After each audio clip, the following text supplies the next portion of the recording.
What up, draft geeks, draft nerds, draft virgins? It's your boy DMV back with another one. Now, we know that I'm a Cowboys fan, but I do draft videos for the streets. Like, these picks are for the streets. This is for you guys to obtain knowledge. This is for you to share knowledge with me in the comment section.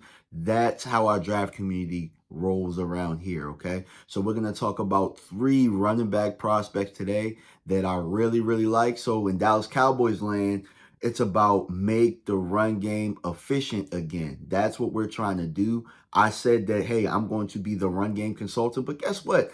A lot of teams need to go out there and make their run game efficient again, right? There are a lot of teams. If you look at the Detroit Lions, if you look at the Kansas City Chiefs, you look at the Baltimore Ravens, you look at the San Francisco 49ers, the top 4, the final 4 in the NFL, all have effective and efficient run games. And you have to find the right type of back to fit your system. So hopefully today you find one of the 3 that I go over as a guy that you feel can fit in your system. So let's get into the footage. Let's get into my notes.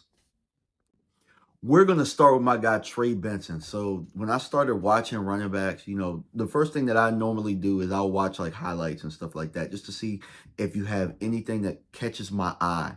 If whatever it is that you do, like whatever your style is, I can kind of pick that off of highlights. The reason that I say that is when you have highlights, you see where guys like where they feel comfortable. You know what I'm saying? All 22. You watch all 22 to see where they're not comfortable. You watch all 22 to see what they do in between plays, when they get the ball, when they don't get the ball, and all of those type of things, right? And Trey Benson being 6'1", 223 pounds, he is a guy that's really, really good in his transition from pressing the line of scrimmage. That means, moving forward, letting the linebackers flow, and then being able to make a cut. His transition from press to explosion is a phenomenal one. He actually has some of the best in that transition field in the draft. That's actually what stood out to me. His pass catching ability outside of the backfield is immaculate. The guy has excellent hands. When he gets in open space, he knows what to do with it. He has big play ability, as you can see in the clips that we're playing right now. To me, he's class in the draft. I will put him as number 1 in the draft. Just based off of Jonathan Brooks' injury and what you need. You need size, you need speed. I mean, he's 223 pounds and he runs a 4.39. I mean, he ran that at the combine. He looked really, really good in drills. Zone scheme. I think that in a zone scheme, he will be a guy that fits very, very well if that's what you do. So Trey Benson, man, look out for Trey Benson. I think that he can make an immediate impact for any roster that gets him. So the next guy that we're going to talk about, the next running back, is Jaylen Wright. Jaylen Wright is a bit of a wild card because it really, really just depends on what your need is for the running back position. You know what I'm saying? When I really initially watched him, I thought he was more of a scat back. And here are my initial notes. I had that he was light in the ass. I had low workload. You know what I'm saying? Good numbers against top competition, though. That's very, very important. That's very important. He's a guy that's going to show up. You know what I'm saying? I think that he's a complimentary piece. Those are the things that I seen on first glance, first watch. I went through, watched some more games, and he's actually a back that, like, if I'm the Cowboys, now I know a lot of teams really need those services, right? So when I say scat back, in the league today, a scat back is really a running back 1, depending on how you use the run scheme, if you're throwing the ball in the flats, if you're doing all of those type of things, right? The guy when I went back and watched, he's more of a running back 1 than I really thought. I seen him pick up in pass protection, you know what I'm saying, set up his runs by getting skinny, finishing, running through contact.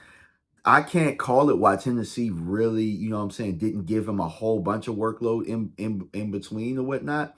But still, I'm one of those people that if you have a back already, kind of like Jahmyr Gibbs, like I would call him diet Jahmyr Gibbs, and that's only because he doesn't run a 4.2. You know what I'm saying? But outside of that, a lot of the traits are very, very similar to what Jahmyr Gibbs gave, and he has big play ability. You know what I'm saying? In the passing game, in the run game, if he gets a crease, he's out, man. So Jaylen Wright, I'm absolutely in on that prospect. I think that he's also an impact from day 1. So not all of these running backs are going to be an impact from day 1. Some of these guys are going to be running back twos, and they're going to get a couple carries here, a couple carries there.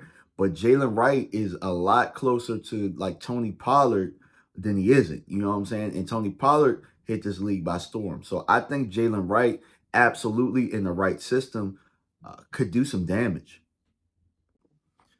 And his last running back, Audric Estime. Audric Estime. I don't know how you really say his name like that, but you're going to have a little fun with it. He's a big guy, man. He's a big running back, 5'11", 227. He didn't really run the 42 too well at the combine, but I liked what I saw from drills, because when I look at the drills at the combine, I look at fluidity and stuff like that. And really, again, he's a guy that is excellent in gap scheme stuff. So if you're pulling guards, pulling tackles, if you're running traps and stuff like that, he's excellent at that. You know what I'm saying? He knows exactly how to read off of the guard's hip. You know what I'm saying? A great transition when it comes to there at the second level. Like I got in my notes, dead leg aficionado. That dead leg is elite, bro. I mean, of these three, you watch his dead leg and you like, yeah, like you could tell he played basketball or something. He got that you know what I'm saying, with his dead leg. And he also has big playability too. And you can kind of tell when you watch his tape when he's running the football, he's a guy that gets stronger as he goes. And if he's getting confidence throughout the day, he's going to wear you down. You look at his numbers tells you that as well. The only thing about him is, you know, me and my guy Ben, we got into it about the pass pro a little bit. I think that he has the tools, personally. Now, there are times that he can get caught lunging in the hole, you know what I'm saying, to get caught with a juke move like he did against Clemson. But from the clips that I'm going to show you, you guys see a great base. You see a guy that meets the linebackers at the line of scrimmage. He's a willing pass blocking participant, and that's important. And I think that with NFL coaching, I think that he becomes really, really good at that craft. You know what I'm saying? There are some that say they think he's great at it. There are some that say they think that he's, you know what I'm saying, you know, he's mid. But as Mike Tomlin once said, we look at the pedigree. You know what I'm saying? All those other things we're talking about can be coached up. And I think he can be coached up. Do I think he makes an immediate impact in the league? No. But eventually he could. You know what I'm saying? He has the body type. He has the running type to, if somebody gets injured or something like that, he could step in and you're like, hey, who's that starting running back we had? You know what I'm saying? So watch out for Audric Estime. You know what I'm saying? In the later rounds, I think a team is going to get a steal in the later rounds. I expect them to go maybe 5th, 6th, you know what I'm saying, 7th, you know what I'm saying, possibly. And, you know, you get a back like him, you're looking at possibly, Alfred Morris type at that time. So, you know what I'm saying, I'm very excited about that prospect. And that's it, guys, for my running back, you know what I'm saying, video this week. Let me know what you guys think in the comment section. Which one of the three do you like? Also, who else would you like to see me cover as the running backs go? Because as I said, I'm all about the run game. I'm going to be the run game aficionado. Maybe that's going to be my name. Maybe I'll create some shirts or something like that.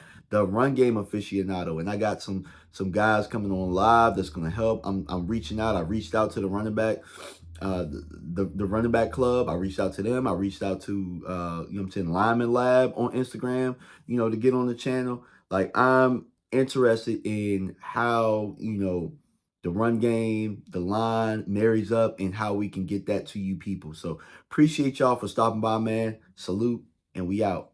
Peace.